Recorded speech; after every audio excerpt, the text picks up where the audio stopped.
Hello students, today we will be discussing about Niels Bohr's atomic model.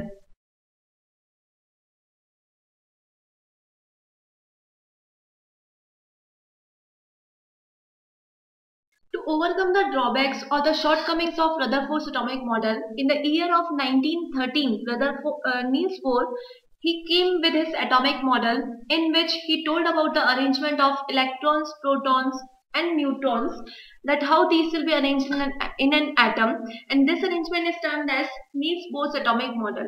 So now we will be discussing the main postulates or the main points of this Niels Bohr's atomic model. The very first postulate of this model was, according to Niels Bohr, he assumed this, that according to this, he told us that all the protons and neutrons, they remain situated in the center of an atom, and the center of atom was termed as nucleus. This nucleus term was very first given by Rutherford, and this statement was also included in the Rutherford atomic model.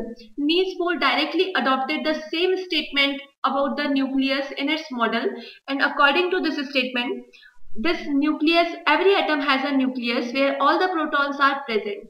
The size of nucleus is very small, and it is present at the center of an atom. Hello students, today we will be discussing about Niels Bohr's atomic model.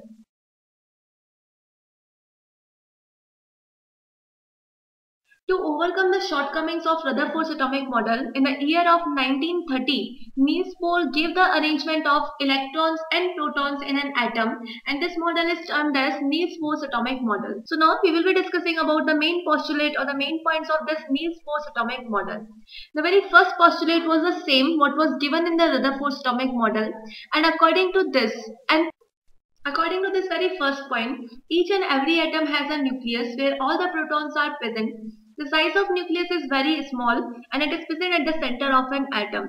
So this nucleus can be indicated by this symbol, and this is the very first postulate that I am going to write here.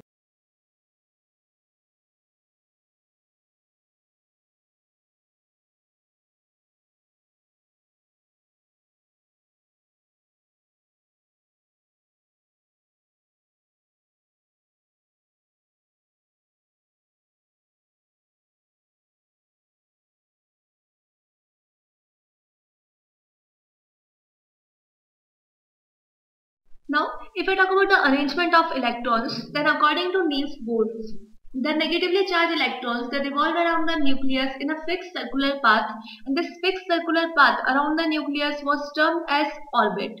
So these orbits can be indicated like this. This is the nucleus, and the electrons, they revolve around this in the fixed circular path. These circular paths were termed as orbits. Now, every atom has a large number of orbits around this nucleus, and these various orbits present around the nucleus are designated by the different symbols. Like we can designate this by the symbol K. The next orbit around this nucleus is designated by the symbol L. Same as we can use the symbol M, N, and so on. We can use the alphabetical order. We can also number these orbits, like the innermost shell or innermost orbit, it is designated by the number 1 orbit. The L shell, it is designated by the number 2, 3, 4, and so on. Here we can use the numeric digits. So this is about the orbit, and these orbits can also be termed as shells.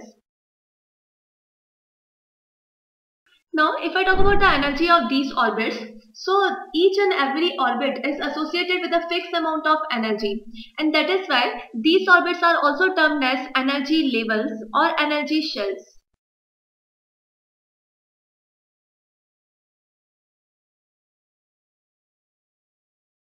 Since these are associated with a fixed amount of energy.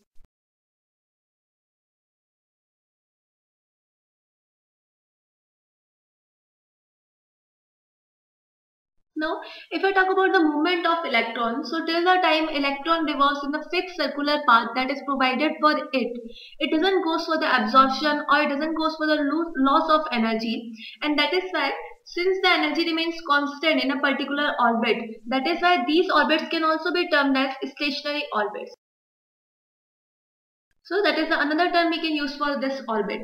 Now, instead of the movement of in a particular shell, if an electron moves from the lower energy level to the higher energy level, like if a electron tries to move from the K shell to M shell, this one is a K shell. I'm going to draw only the half part of this shell, and this one is the designation, this one is the M shell since it's the third one to the nucleus. So if an electron moves from the lower energy shell to the higher energy shell, this process occurs by the absorption of energy, and here the energy is absorbed in the form of the radiation. How much amount of energy will be absorbed, it is indicated by the symbol delta E, and this delta E will be equals to the energy difference between these two shells. So here we can write that the delta E, that is the amount of energy absorbed for this transition, is equals to energy in final state subtracted by the energy in initial state. Now, on the other hand, if an electron which is present in the higher energy shell, if it comes to the lower energy shell, this process is also allowed, but this process will occur only by the release of energy. And how much amount of energy will be released, then that can also be calculated by this formula.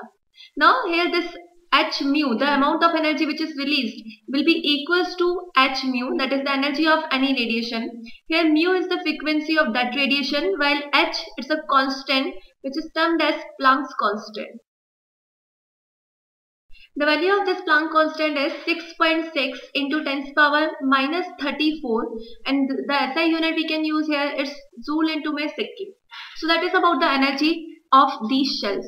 Now, instead of these postulates of this Bohr atomic model, there is one more big advantage of Bohr atomic model. Like with the help of these postulates, we can find out the energy of any shell, the velocity of any electron which is revolving in a particular shell, and what's the radius of that particular shell. We can also calculate these three. So now for the calculation of these three, we will move on some mathematical derivation which was proposed by Bohr's atomic model.